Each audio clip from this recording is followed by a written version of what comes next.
hemos estado en Carapongo todos estos días metidos ahí, con muchos hermanos que están ayudando, muchísima gente que ha perdido sus casas y que también tiene que estar en una parte alta porque los riesgos y también los huaicos pueden venir en cualquier momento. Es una situación bien difícil y Dios nos permitió llegar con cientos de carpas y también baños portátiles que hemos alquilado, ¿no? Por lo menos 40 baños portátiles, y también estamos apoyando todos los víveres, todo lo que estamos recolectando, lo estamos entregando. Aparte, todas nuestras iglesias en Lima se han organizado para poder llevar desayuno, almuerzo y cena, ¿no? Ahora mismo, gloria a Dios, nosotros nos toca todos los días, estamos entregando 300 desayunos, y cada iglesia está aportando, y también la iglesia del Pastor Ipanaqué, almuerzos, cenas, Pastor Ángel Sánchez, y también todo estamos entregando diariamente, hermano. Se ha estado llevando allá a Carapongo, pero ya como está llegando más ayuda allá, hemos visto direccionar la ayuda para la parte afectada, que es la parte de Canta, hermano, que está muy triste, muy desolador, y esperamos pues que Dios tenga misericordia, que Dios ayude, y que ver a tanta gente necesitada, hermano, es algo muy duro.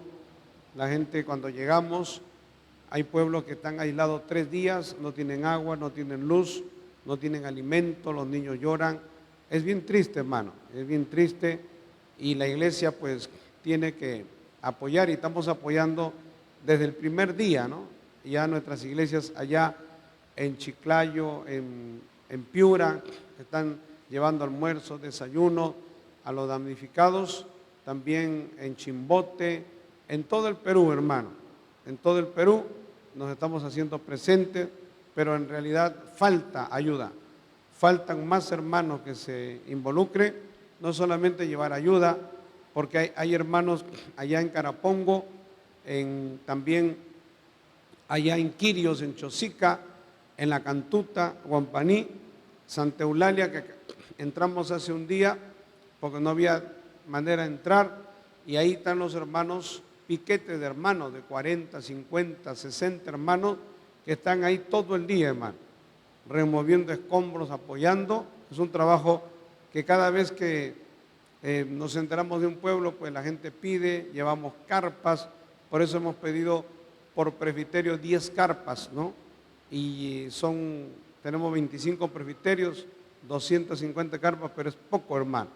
Necesitamos por lo menos unas 400, 500 carpas más para poder atender, gloria a Dios, a las poblaciones que están afectadas. Así que esperamos que Dios provea, Dios supla, y también Dios toca los corazones.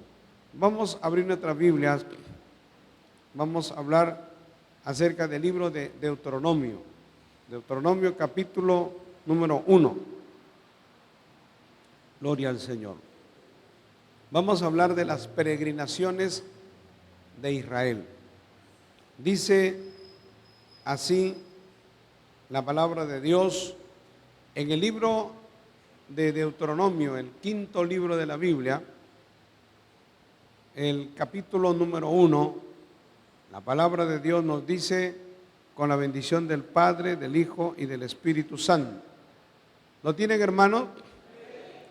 Dice así la palabra de Dios: estas son las palabras que habló Moisés a todo Israel, a este lado del Jordán, en el desierto, en el Arabá, frente al Mar Rojo, entre Parán, Tofel, Labán, Acerot y Disab.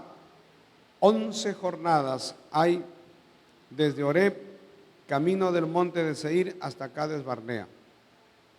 Y aconteció que a los 40 años, en el mes 11, el primero del mes, Moisés habló a los hijos de Israel conforme a todas las cosas que Jehová le había mandado acerca de ellos. Después que derrotó a Sehón, rey de los amorreos, el cual habitaba en Hesbón, y a Og, rey de Basán, que habitaba en Astarot, en Edrei, de este lado del Jordán, en tierra de Moab, resolvió Moisés declarar esta ley diciendo: Jehová nuestro Dios nos habló en Horeb, diciendo: habéis estado bastante tiempo en este monte, volveos e id al monte del Amorreo y a todas sus comarcas, en el Arabá, en el monte, en los valles, en el Negueb y junto a la costa del mar, a la tierra del Cananeo y al Líbano, hasta el gran río, el río Éufrates. Mirad, yo os he entregado la tierra, entrad y poseed la tierra que Jehová juró a vuestros padres, Abraham, Isaac y Jacob, que les daría a ellos y a su descendencia después de ellos. En aquel tiempo yo os hablé diciendo: yo solo no puedo llevaros. Jehová vuestro Dios os ha multiplicado, y aquí hoy vosotros sois como las estrellas del cielo en multitud. Jehová, Dios de vuestros padres, os haga 1000 veces más de lo que ahora sois y os bendiga, como os ha prometido. ¿Cómo llevaré yo solo vuestras molestias, vuestras cargas y vuestros pleitos? Dadme de entre vosotros, de vuestras tribus, varones sabios y entendidos y expertos, para que yo los ponga por vuestros jefes. Hasta aquí la lectura de la palabra de Dios. Oremos. Padre Celestial, te damos gracias, Señor, por estar aquí reunidos, por tu bendición, por tu misericordia, por tu presencia. Te pedimos, Señor, en este culto, en este día de gloria, Señor, estar en tu casa, Señor, nos renueva, nos fortalece, nos ayuda, es alimento para nuestra alma. Señor, Dios mío, que tu presencia, Señor, siempre esté con nosotros. Glorifícate en el nombre de tu Hijo amado, Cristo Jesús, que tu palabra corra, Señor, y sea glorificada para la gloria de tu nombre. Gracias te damos, Señor. Amén y amén. Y a nombre de Cristo damos. Pueden tomar asiento, amados hermanos. Estamos considerando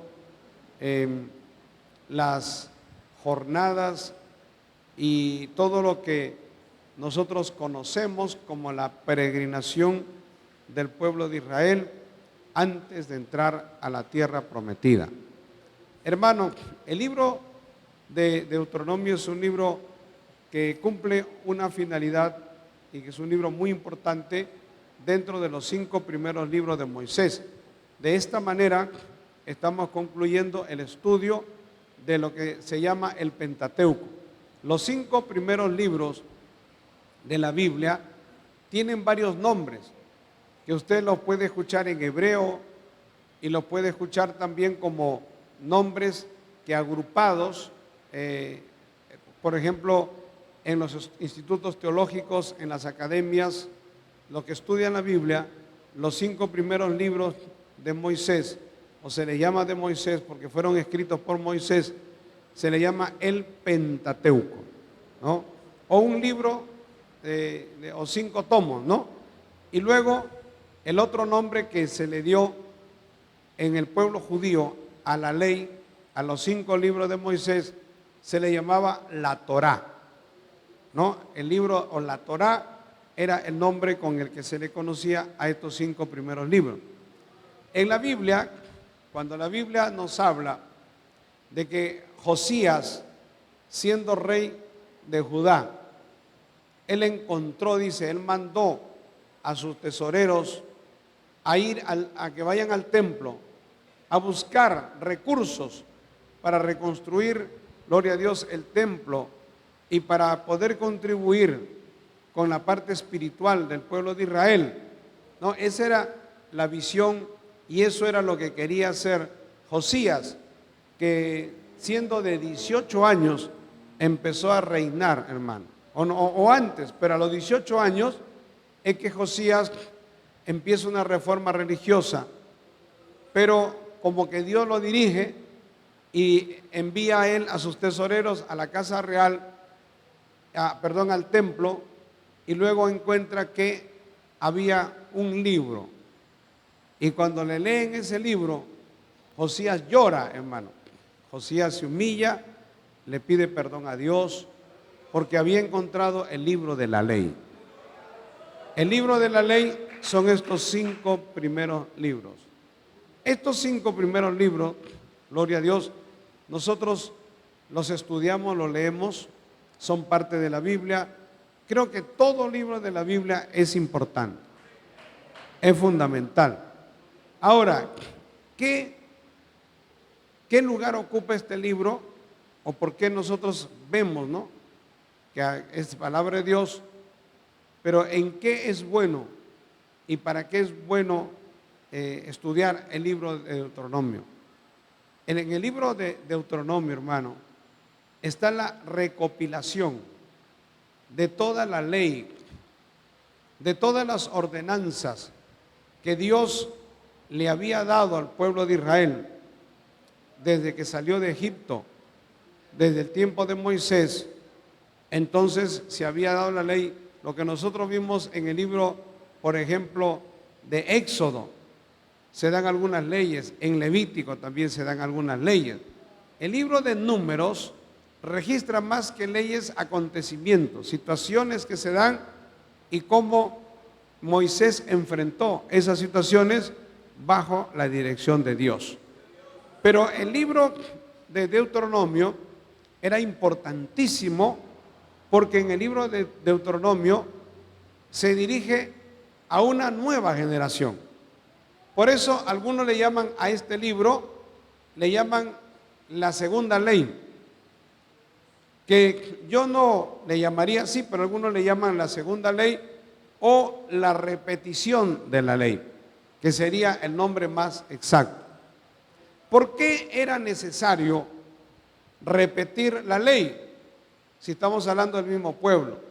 Era necesario repetir la ley porque toda esa generación de 2 millones de personas que salieron de Egipto bajo el liderazgo de Moisés y bajo la mano del Dios poderoso, toda esa generación pereció en el desierto.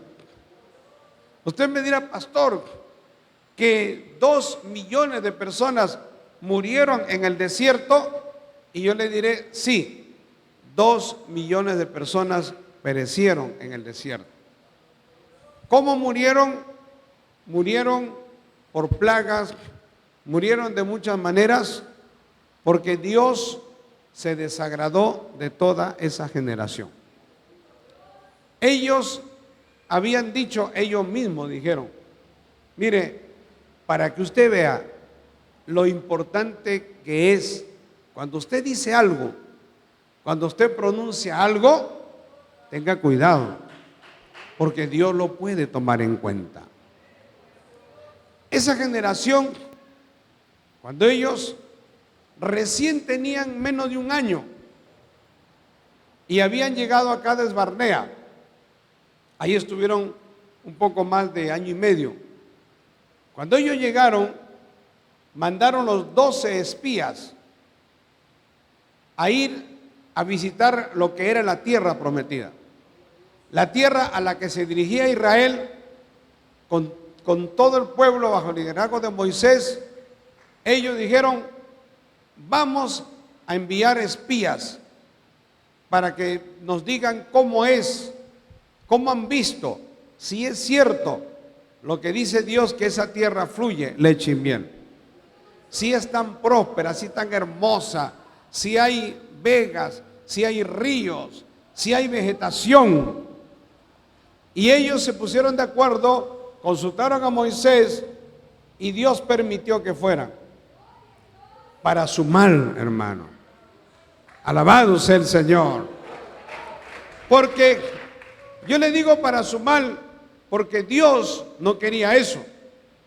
Porque Dios no quiere que nosotros dudemos de su palabra.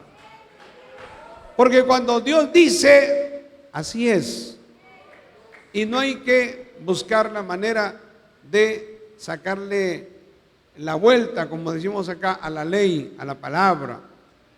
De ir y tratar de buscar una manera de quedar bien con Dios y quedar bien con el mundo, con el diablo. En la economía de Dios no existe eso, hermano. Alabado sea el Señor. O está usted con Dios o está usted contra Dios. Si Dios había dicho que ellos lo llevaba, y se lo dijo en muchas oportunidades al pueblo, que lo llevaba a un lugar hermoso, precioso, era un paraíso, ¿por qué ellos mandaron los espías? Por su incredulidad. Y de eso hemos hablado. Pero lo que yo quiero recalcar es que eso le costó caro al pueblo de Israel. Porque el pueblo de Israel, cuando los espías llegaron y durante 40 días, a los espías les tomó entre ir, caminar, estar allá y retornar, fueron 40 días. Mire, Dios se cobró eso al pueblo de Israel. Le costó al pueblo, le costó de dos maneras trágicas, ¿no? La incredulidad cuesta caro, hermano. El no creerle a Dios hace que usted se mete en un montón de problemas, que usted patalee, que usted haga muchas cosas tratando de solucionar, de arreglar las cosas por su propio medio, y luego cuando ya usted es desbaratado, cuando usted ya está sin recursos, agotado, en problemas, usted tomó decisiones erradas, equivocadas, cuando recién usted ahí dice, ahora sí voy a buscar a Dios, Dios le va a perdonar, pero la disciplina viene, hermano. Alabado sea el Señor, porque la Biblia dice que Dios no puede ser burlado. Entonces, cuando llegaron los espías, les tomó 40 días, ellos reunieron al pueblo y entonces escucharon el reporte de 12. ¿Por qué 12?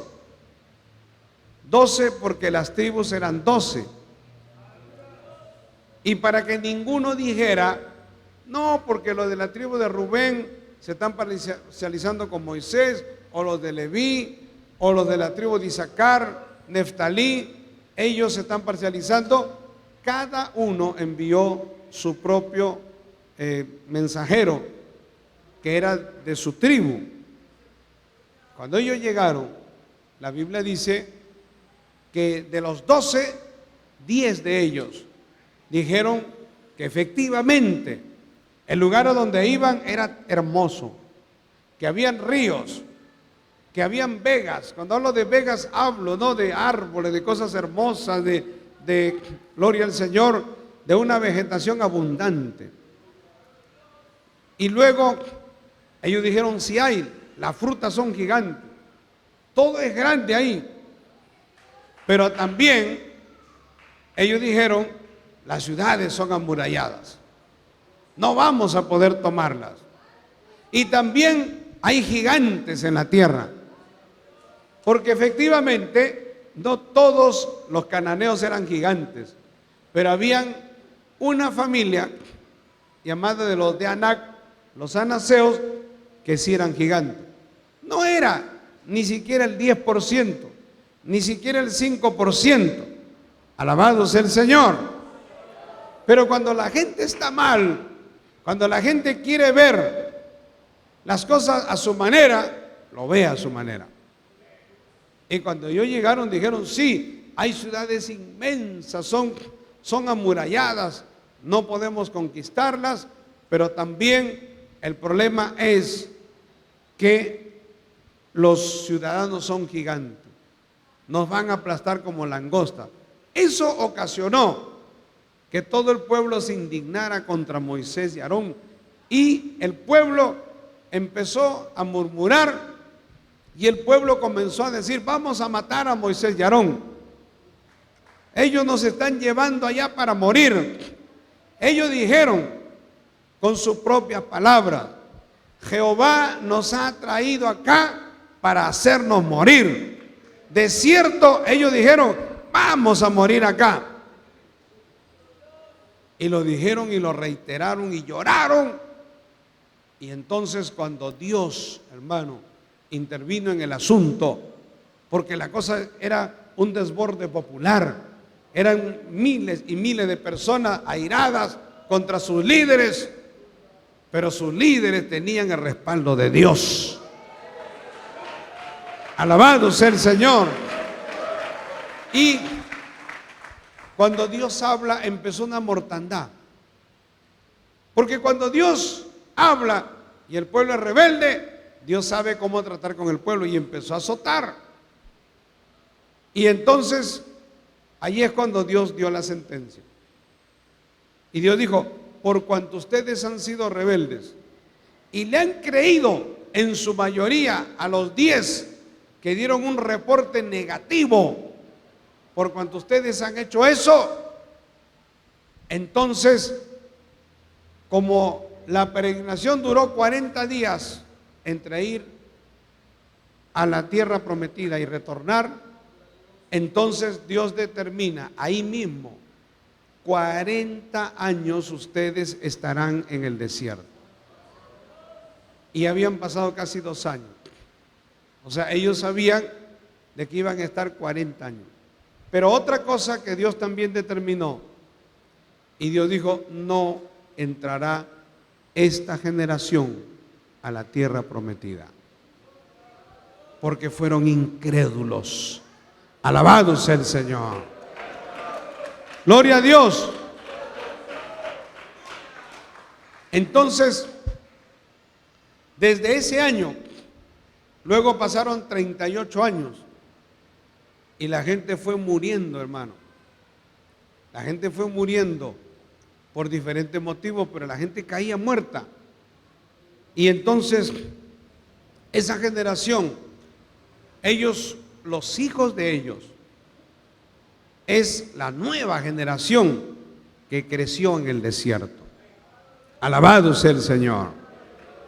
Si salieron 2 millones de Egipto, pues los hijos de ellos, de los mayores de edad, gloria a Dios, esos hijos sí entraron a la tierra prometida. Ahora, los mayores, los que salieron de Egipto, los que estuvieron en Cades Barnea, cuando se dio la ley, ellos murieron. Y como Dios sabía que algunos de ellos no iban a transmitir la ley como tenía que ser, en los mandamientos de Dios, la palabra de Dios, por eso es importante que nosotros podamos transmitir la palabra de Dios a nuestros hijos, a nuestros nietos. Por eso es importante que estén en los cultos, para que al escuchar la palabra de Dios les venga el temor a Dios. Y no piensen que esto es una cuestión de nosotros, porque a veces hay hijos que le dicen: papá, pero eso es lo que tú piensas, eso te ha metido en la religión. Hágale ver que no es lo que nosotros pensamos, es lo que dice la palabra de Dios. Y que lo que dice la palabra de Dios, si uno la obedece, tendrá bendiciones grandes y maravillosas. Especialmente en este libro de Deuteronomio, cuando lleguemos a los capítulos 27 y 28, nosotros vamos a encontrarnos con mandamientos de Dios, de lo que son las bendiciones de Dios por la obediencia a la palabra de Dios, y la lista larga de las maldiciones de Dios a los que no obedecieron la palabra de Dios. Bendito sea el nombre de Jesús. Aquí, en el libro de Deuteronomio, yo le quiero hacer un pequeño resumen de estos capítulos que lo vamos a ver más adelante, pero ahí, por ejemplo, Dios habla, dice: y si oyeres atentamente la ley de Jehová tu Dios y la pusieres por obra, entonces, dice la palabra, todo te irá bien. Dios bendecirá tu entrada, tu salida. Dios bendecirá tu arteza de amasar. Dios bendecirá el fruto del vientre de tu esposa, de tus animales. Dios bendecirá tu pueblo. Dios te cubrirá, te cuidará, te guardará. Y da una lista larga de promesas de Dios para los que son fieles a la palabra de Dios. Pero también luego da una lista larga de los que no son fieles a la palabra de Dios. Y dice, pero si fueres infiel, si fueres desobediente, también esto te acontecerá. Desde enfermedades, de plagas, de diferentes situaciones terribles. Eso es, hermano, cuando Dios se desagrada. Y entonces, por eso que el pueblo que iba a entrar a la tierra prometida tenía que saber eso. Mire, Dios va a recalcar varias cosas, entre las cuales estaba lo primero que Dios le recalcó al pueblo de Israel, y se lo dijo muchísimas veces, y lo vamos a ver en Deuteronomio, es: no tendrás dioses ajenos delante de él, de Dios. O sea, lo que Dios no quería era que el pueblo se vuelva idólatra, pagano, que el pueblo se contaminara con los dioses que había allá en la tierra prometida. Ellos eran nómadas, hermano. Tiene que usted entender que el pueblo de Israel había peregrinado 40 años en el desierto. Tiene que entender que el pueblo de Israel se había formado en Egipto, en Gosén. Ahí es donde se forma el pueblo. Ustedes saben que la historia bíblica nos dice que llegaron 70 personas. Llegaron los 12 hijos de Jacob, y luego Jacob llegaron a Egipto. El primero que llegó fue José, y luego llegaron todos los hermanos de José, y luego llegó también Jacob. Y estuvieron, cuando dice la Biblia que estuvieron, cuando llegó José y trajo a sus hermanos, eran 70 personas. Esa es la semilla. Con esa semilla es que empezó a multiplicarse el pueblo de Israel. Alabado sea el Señor. El pueblo de Israel surge dentro de otro pueblo, sin leyes, como esclavo. 400 y tantos años pasaron desde que llegaron los 70 que eran descendientes de Abraham, los hijos de Jacob, y luego cuando salieron de Egipto habían pasado 430 largos años, hermano. Y luego ese pueblo va a estar en el desierto, 40 años en el desierto. Y luego cuando iban a entrar a la tierra prometida, iban a quedarse impresionados, viendo tremenda fortaleza, tremendas casas, el desarrollo para ese tiempo. Gloria a Dios, la forma de regadío, la canalización de las aguas, todo eso que se había logrado en las ciudades cananeas, que para ellos era impresionante. Ellos no podían dejarse impresionar por eso. También sus esculturas con sus dioses paganos que impresionaban. Y entonces por eso la palabra de Dios tenía que llegarle con fuerza y repetitivamente. Por eso usted ve que hemos leído el libro de Éxodo, Levítico, Número, Deuteronomio, y hay cosas que se repiten varias veces. ¿Por qué?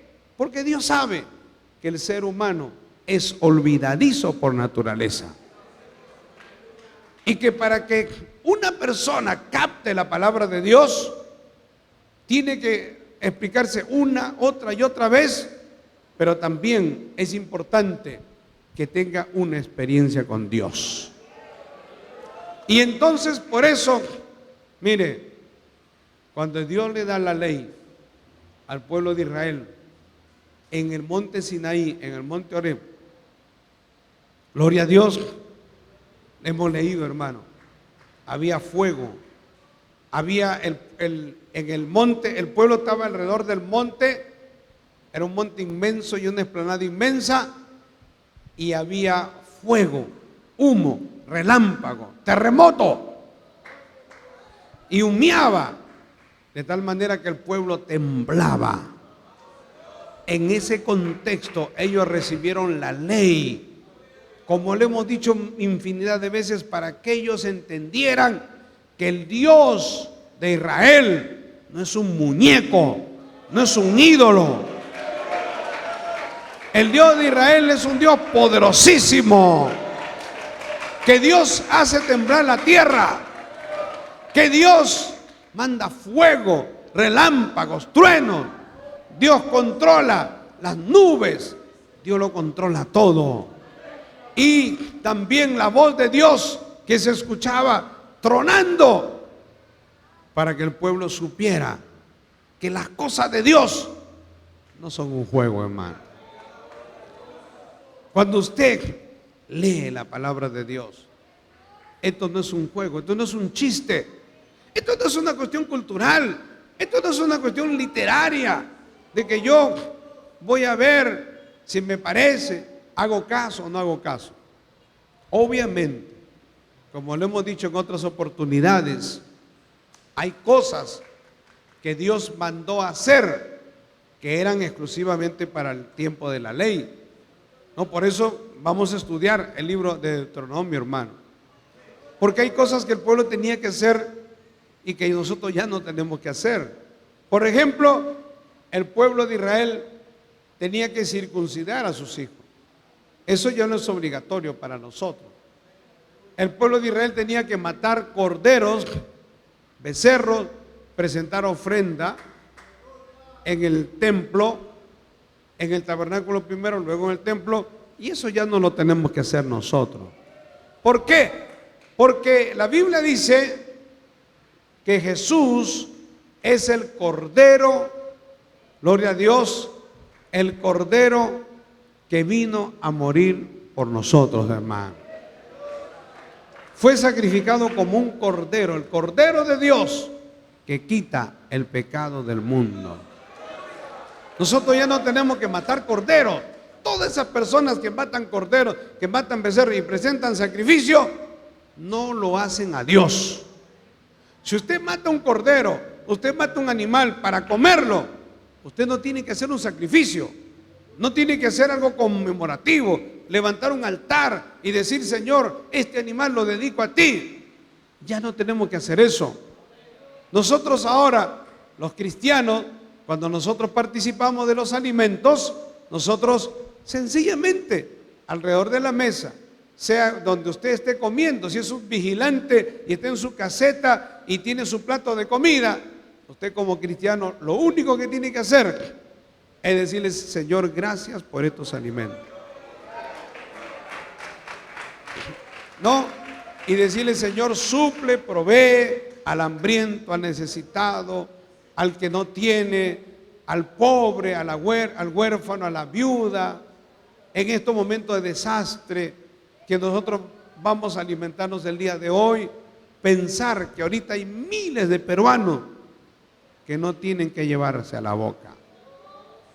Entonces es bueno orar, hermano. Con mayor razón el día de hoy: Señor, mira a todos esos necesitados, sedientos. Señor, acuérdate, hazle llegar de alguna manera el alimento a su mesa. Pero nosotros, cuando, gloria a Dios, sacrificamos, cuando una persona trabaja, por ejemplo, ¿no?, en una carnicería, en una pollería para matar pollo, no tiene que hacer ningún rito, porque eso es para la ley. Si usted lo hace ahora, eso le acarrea maldición, porque eso no es para ahora. Bendito sea el Señor. También en la antigüedad, exclusivamente para el pueblo de Israel, Dios mandó matar a los que hacían pecados. La lista está, no la voy a leer, pero desde el que blasfemaba el nombre de Dios, desde el que no guardaba el sábado, tenía que ser sacrificado. El que presentaba sacrificio a sus dioses, y eso es una larga lista, como lo dije el domingo pasado. Si eso se aplicara el día de hoy, ninguno de nosotros estaría vivo, hermano. Alabado sea el Señor.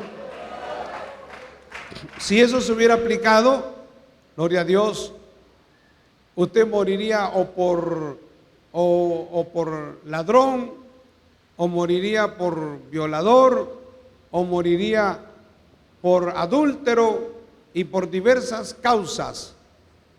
Por eso era solamente para el pueblo de Israel y en el tiempo de la ley, hermano. Alabado sea el Señor. Y obviamente también era importante que veamos que cuando se aplicaba la pena de muerte, porque eso era la pena de muerte, o sea, nunca la ley mandó a que usted agarrara y matara a esas personas que hacían eso. Se le tenía que llevar a las autoridades, había un proceso, y luego de llevar a las autoridades, por ejemplo, nosotros vimos hace como 4 domingos anteriores, o más, como 8 domingos, el caso de un joven que era medio judío. La madre era judía y el padre era de otra nación, que maldijo el nombre de Dios. Y entonces lo llevaron ante Moisés. Miren, no lo mataron, lo llevaron ante Moisés. Y lo importante de eso es que Moisés le consultó a Jehová. Moisés consultó a Jehová y le dijo: Señor, ¿qué hacemos con este joven? Y entonces Dios dijo: apedréenlo. O sea, eso fue la ordenanza de Dios en un caso específico. Hay casos, hermano, por ejemplo, Ananías y Zafira, en que Dios fue drástico. En momentos en que la iglesia primitiva empezaba a funcionar, Dios fue muy drástico. Y fue Dios, no fue Pedro, porque ellos en tiempo de la iglesia ya llegaron y mintieron. Ellos habían vendido una propiedad, Bernabé había vendido una propiedad y trajo la ofrenda a pie de los apóstoles, y entonces Ananías y su esposa Zafira se pusieron de acuerdo, dice la Biblia, para mentirle al Espíritu Santo. Y entonces ellos, al ponerse de acuerdo, llegó primero uno, la esposa, el esposo, gloria a Dios, y Dios fue el que ejecutó. Dios fue el que lo hizo, hermano. Alabado sea el Señor. Pero uno estudia que eso no se da todos los días, y eso no se da cada rato. Dios lo hizo para que haya temor en la gente. Alabado sea el Señor. Para que la gente tuviera temor y la iglesia tuviera temor. Obviamente eso fue obra de Dios, ¿no? Pero también, miren, cuando también vimos el caso de Acán. Acán es un joven judío, era un militar judío. Acán, en la conquista de la tierra prometida, gloria a Dios, Acán llega y desobedece el mandamiento de Dios, que era que cuando tomen Jericó, nada de eso servía, todo tenía que ser pasado por fuego, porque era el anatema, hermano. O sea, en esa ciudad había habido tanto pecado, tal vez brujería, hechicería, idolatría, paganismo, inmoralidad sexual, tantas cosas terribles, que Dios consideró que esa ciudad era anatema. Ellos, cuando tomaron Jericó, Dios es el que hizo que las paredes de Jericó se derrumbaran hacia adentro. Pero entonces un joven militar judío vio un manto babilónico y vio barras de oro y se las llevó a su casa. Cuando el pueblo de Israel, gloria a Dios, va a librar la primera batalla, porque la primera batalla no fue Jericó. Cuando ellos atraviesan el río Jordán y están entrando a la tierra prometida, lo primero que tienen al frente era Jericó, la ciudad de Jericó. Era pequeña, pero era amurallada. Esa no fue la primera pelea, ¿sabe por qué? Porque cuando ellos llegaron, no tuvieron que hacer uso de su espada.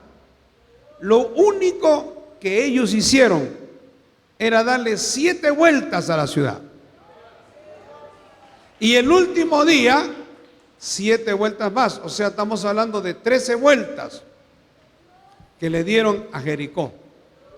Y toda la ciudad, todas las paredes cayeron y la gente murió. Ellos solamente tenían que prenderle fuego nada más a eso. Pero la orden de Dios era: no toquen nada. Todo lo que estaba ahí estaba bajo maldición. Y aunque podían ser mantos babilónicos y aunque podían ser barras de oro, Dios no quería nada de eso para su pueblo, hermano. Pero a lo que voy es que este jovencito Acán no obedeció la palabra de Dios.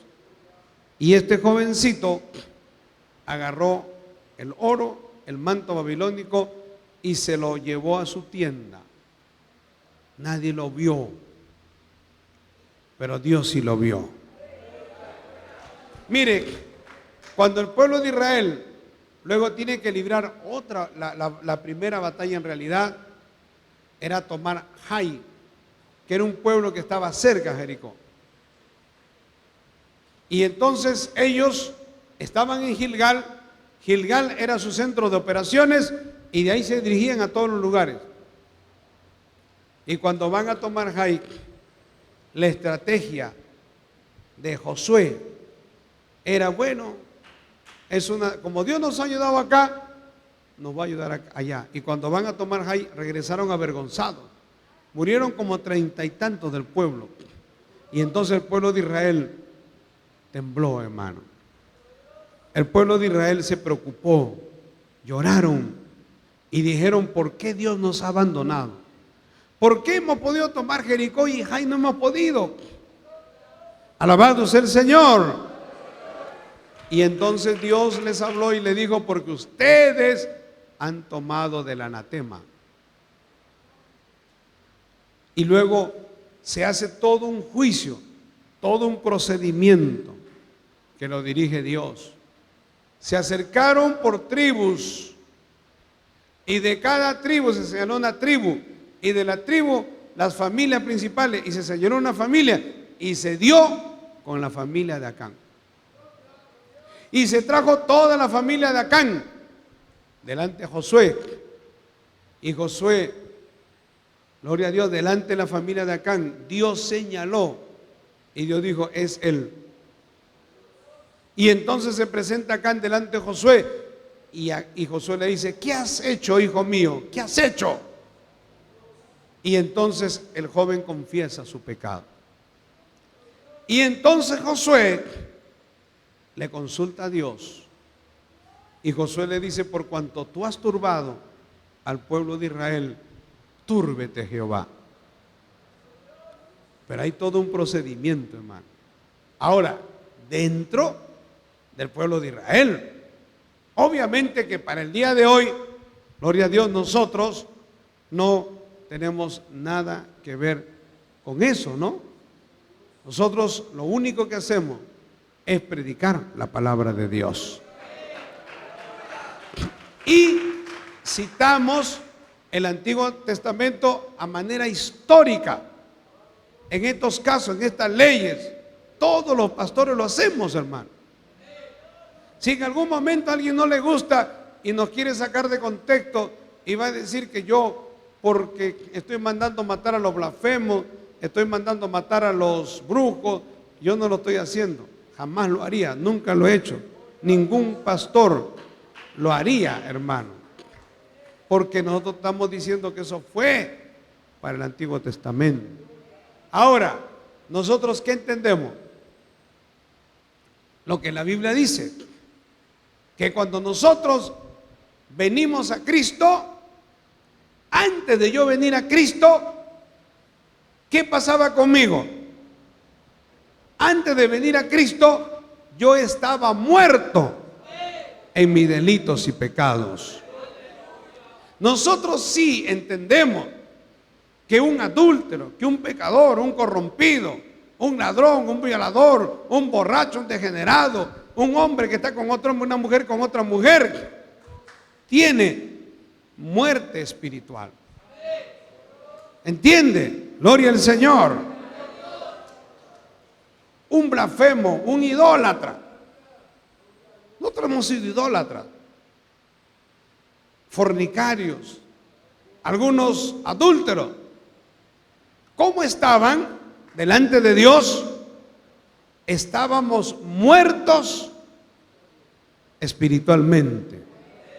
Alabado sea el Señor. ¿Qué es la muerte espiritual? ¿Cómo es eso? Alguno dirá, pastor, ¿qué es la muerte espiritual? Lo que dice la Biblia, ustedes estaban muertos en sus delitos y pecados. ¿Sabe cuándo yo me di cuenta que yo estaba muerto espiritualmente? Nosotros decimos, muerto espiritualmente es como estar muerto en vida. No un zombie, porque una persona está muerta espiritualmente y puede ser presidente, y puede ser un actor importante, y puede ser un deportista, un intelectual, y estar muerto espiritualmente. ¿Sabe en qué consiste la muerte espiritual? La muerte espiritual consiste en que una persona que esté en esa condición no tiene comunión con Dios. No hay comunicación con Dios. Alabado sea el Señor. ¿Cómo es eso? Me dirá usted, de la comunicación con Dios. La comunión con Dios, la vida espiritual. Yo me di cuenta que yo estaba muerto espiritualmente el día que me entregué al Señor. El día que me convertí a Cristo. ¿Sabe qué pasó? Que fue una noche que le he contado innumerables veces. Pero ese día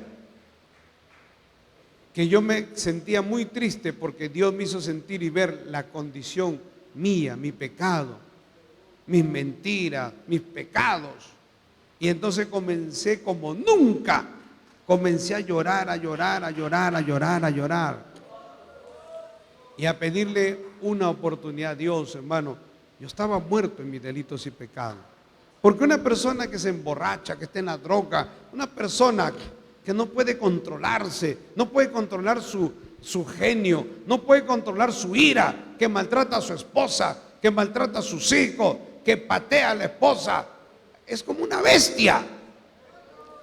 Y hay hombres aquí, de repente, y en otros lugares, que son como bestias humanas, porque a su esposa le tiran un puñete, una patada. Hay que ser un cobarde, un vil, para agredir así a su esposa, a la madre de sus hijos. Siempre las mujeres, por naturaleza, su contextura física es más débil. ¿Y cómo un hombre va a agredir? Así, ponerle el ojo amoratado, romperle la nariz, los labios, hasta con un palo. Hay que ser una bestia, un criminal.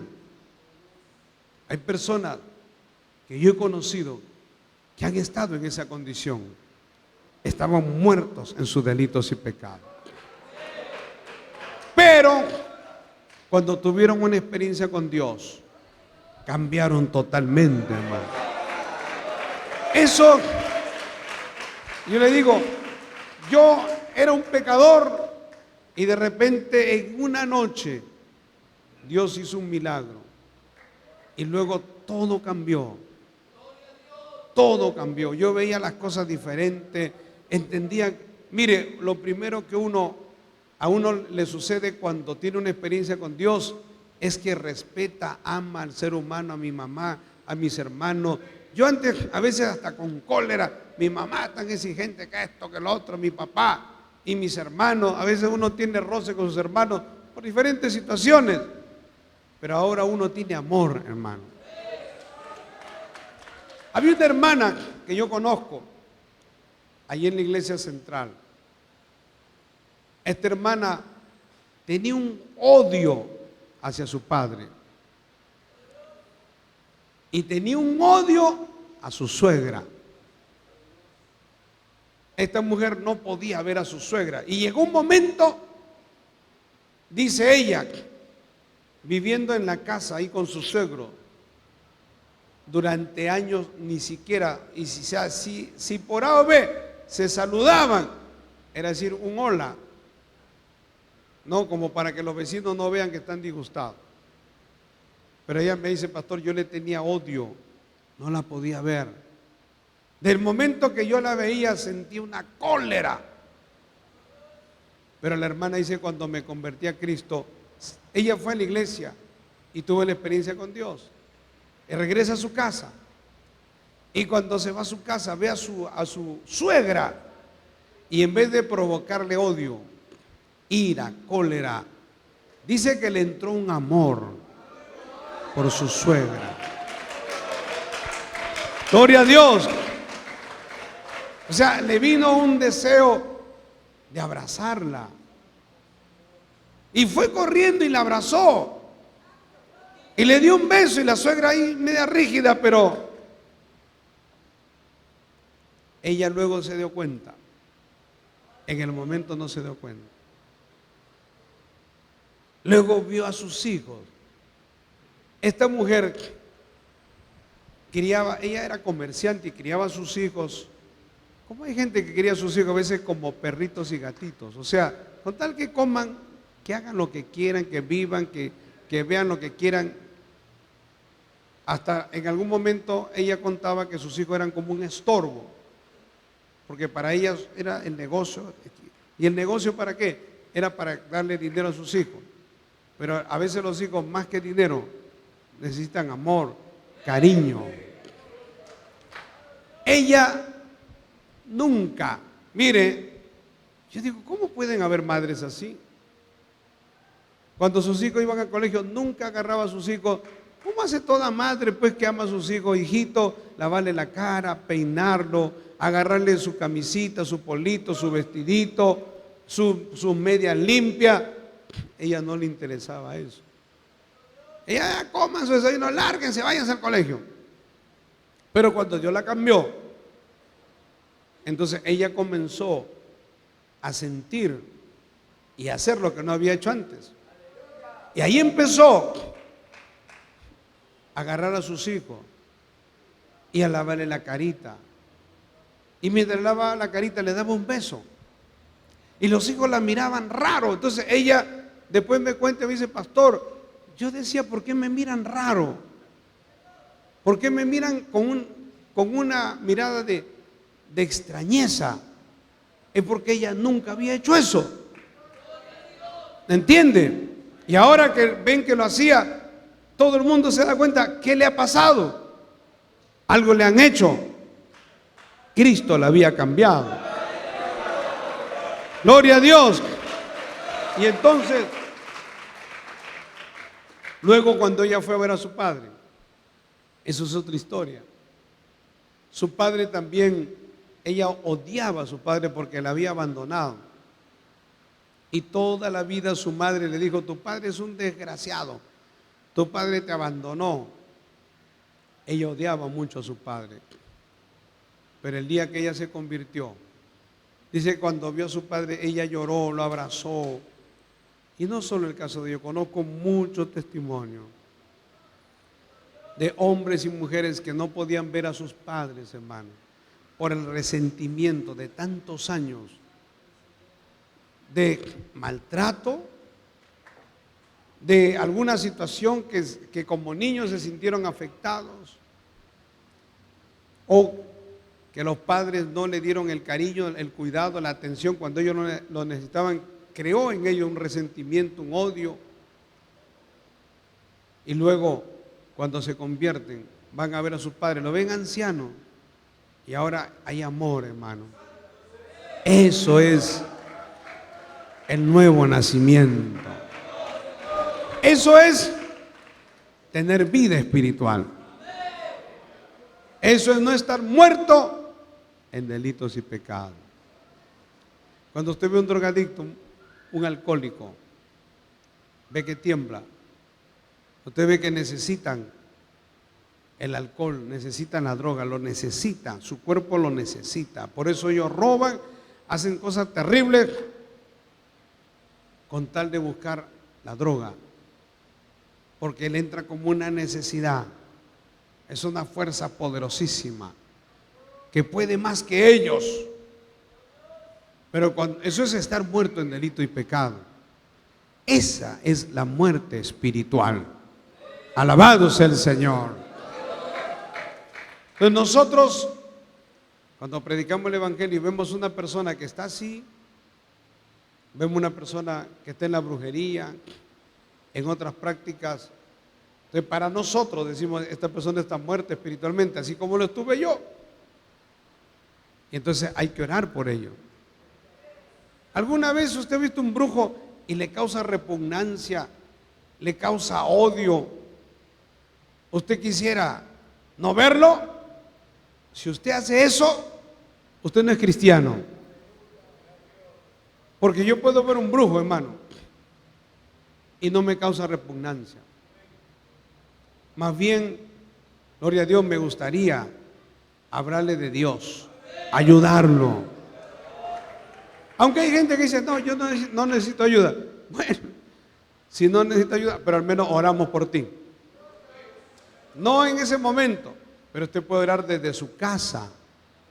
Yo tengo familiares que me han rechazado. Tengo familiares que me han dicho, ¿yo para qué necesito el Evangelio? Pero luego desde mi casa, orando por esos familiares. Yo orando por ellos, hermano. Pidiéndole a Dios que Dios los cambie, que Dios los liberte, que Dios los ayude. Alabado sea el Señor. Por eso es que el pueblo de Dios, la iglesia, entiende lo que es, lo que dice la Biblia, ¿no? Que toda persona que está en pecado está en muerte espiritual, como lo estábamos nosotros. Bendito sea el Señor. Pero usted me dirá, una persona que está en muerte espiritual puede revivir. Claro, eso es lo que me pasó a mí. Y es lo que dice la Biblia. Vosotros estabais muertos en vuestros delitos y pecados hasta que vino Cristo, hermano. Un drogadicto acá, un borracho, un delincuente, pandilleros. Hay cantidad de pandilleros que ahora usted los ve totalmente cambiados, porque estaban muertos en sus delitos y pecados. Un odio. El pandillero de por sí tiene un odio, se prepara, odia a los de la otra pandilla. Todo el día está pensando prepararse cuchillos afilados, dagas, verduguillos, cadenas. Los pandilleros usan fierros, cadenas, una serie de armas y buscan el enfrentamiento. Ellos lo desean, ellos quieren el enfrentamiento, se preparan para eso. Y eso es diabólico, eso es perverso. Y por eso se agarran la barra brava de la U, de la Alianza, de Cristal, de diferentes lugares. Los hooligans en Europa, eso no es un fenómeno solamente nacional, es un fenómeno mundial. Y se agarran para matarse, destaparse la cabeza. Verduguillo, ¿usted sabe lo que es un verduguillo? Un verduguillo es un cuchillo que cuando penetra tiene como una parte, en la parte de arriba tiene como un hoyo, para que cuando esto entre cause mayor daño. Y al entrar por el hoyo empieza a salir la sangre y empieza como un caño. Eso lo hacen para causar más daño a la persona, para malograrle tendones, músculos. Y la gente lo hace porque no tiene a Dios. Pero he conocido cientos de pandilleros que ahora sí están en los caminos de Dios. Alabado sea el Señor. Antes querían matar. Era su mente, matar, destruir, inutilizar. Es diabólico. Es una enfermedad. ¿Cómo puede ser posible que una persona esté preparándose, comprando armas para hacerle daño a su prójimo? Para dejarlo paralítico, inutilizado. Así hay delincuentes, así hay gente que tiene odio, Hay gente que tiene deseo de venganza y está buscando cómo lograr su venganza. Y contratan sicarios y contratan gente. Hay mujeres que mandan matar a sus esposos. Hay esposos que mandan matar a sus esposas para quedarse con la amante, para quedarse con el dinero. Hay gente que manda matar familiares por el dinero. Para hacer eso hay que estar perdido, corrompido, hay que tener al diablo adentro. Alabado sea el Señor. Para eso predicamos el Evangelio. Porque el Evangelio es poder de Dios. Porque hay personas que vienen a la iglesia y se han preparado meses para matar a un familiar, a un amigo, a alguien que le hizo daño. Y dicen, ¿cómo lo daño? ¿Cómo lo hago? Y se han preparado, han hasta juntado dinero. Pero cuando han venido a la iglesia, todos esos proyectos maquiavélicos, diabólicos, perversos, se fueron abajo, hermano. La gente sale diferente, dice, qué locura iba a cometer. ¿Cómo iba a hacer eso? ¿Cuántas personas hay que a veces por un adulterio, por una infidelidad, mato a mi esposo, mato a mi amante? Y lo hacen. Pero luego de eso viene la consecuencia y la pagan los hijos. Los hijos se quedan huérfanos de papá y de mamá. Es una obra del diablo, hermano. Cristo vino para destruir las obras del diablo. Alabado sea el Señor. El Evangelio es una buena noticia. Y para concluir, en el libro de Deuteronomio, nosotros vamos a encontrar enseñanzas muy hermosas, muy sublimes, acerca del trato de Dios y cómo Dios dio sus leyes para preservar al pueblo del pecado, de la corrupción. Cuando ellos entraran a la tierra prometida, no cayeran en la idolatría y el paganismo y toda la perversión que había allá. Todo lo que Dios nos da y nos dice es bueno, es para nuestro bien. Porque Dios es un Dios bueno. Pónganse todos de pie. Quiero orar en esta tarde. Quiero orar. Vamos a hacer una oración. Si acá hubiere alguien que diga, yo necesito la ayuda de Dios, levante su mano. Si usted ha venido cargado, cansado, agotado, y usted necesita la ayuda de Dios, queremos orar por usted. Levante su mano y venga aquí al altar. Todos los que levantan la mano, vengan aquí. Yo quiero orar. Quiero pedirle a Dios que Dios haga un milagro en su vida. Dios te bendiga. Gloria a Dios. Vamos a orar. Todos los que están aquí, inclinan su rostro. Vamos a orar. Y vamos a pedirle a Dios que Dios tenga misericordia. En el nombre de Jesús. En el nombre de Jesús.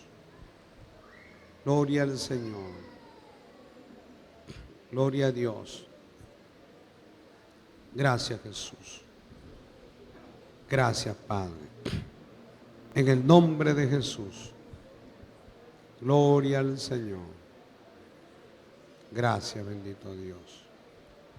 En el nombre de Jesús. Vamos a orar. Los que están aquí, repita conmigo. Diga, Padre Celestial, Dios Todopoderoso, te pido perdón, Señor, por todos mis pecados. Te pido, Señor, que la sangre de Cristo, tu Hijo amado, me limpie de todo pecado. Sálvame, Señor. Cámbiame. Rompe mis cadenas. Ayúdame, Señor. En el nombre de Jesús. Te entrego mi vida. Hazme libre, Señor. Dile, Señor, hazme libre. Ayúdame. Sáname, Señor, de todo mal, de toda enfermedad. Ayúdame en mi hogar, en mi familia. Señor, ayúdame. Quita todo esto malo que tengo, esta tristeza, esta aflicción, estos deseos de hacer daño a alguien, esa cólera, esa ira. Quítala de mi vida. Quiero tener paz, tranquilidad, gozo, alegría. Ayúdame, Señor. Voy a orar. Padre Celestial, Dios Todopoderoso, en el nombre de Jesús te pido, Señor, por esta mujer, ayúdala, Padre, en el nombre de Jesús. Extiende tu mano poderosa, Señor. Tócala, Señor. Tócala, Padre. Libértala. Ayúdala, Señor. Mira esta mujer, en el nombre de Jesús, pon tu mano. Señor, te pido que pongas tu mano, Señor. Extiendas tu mano poderosa y rompas toda cadena, Señor, en el nombre de Jesús. Mira esta mujer. Ayúdala, Señor, en el nombre de Jesús. En el nombre de Jesús. En el nombre de Jesús. En el nombre de Jesús. Pon tu mano, Señor. Pon tu mano. En el nombre de Jesús, pon tu mano. Y glorifícate, Padre. Toca, Señor. Ten misericordia. Liberta. Salva. Ayuda, Señor. Mira los que están enfermos, Padre. Venga, ayuda desde tu santuario, desde el cielo. Toca, Señor, bendice para la gloria de tu nombre en Cristo Jesús. Gracias, Señor. Cantamos un coro. Gloria.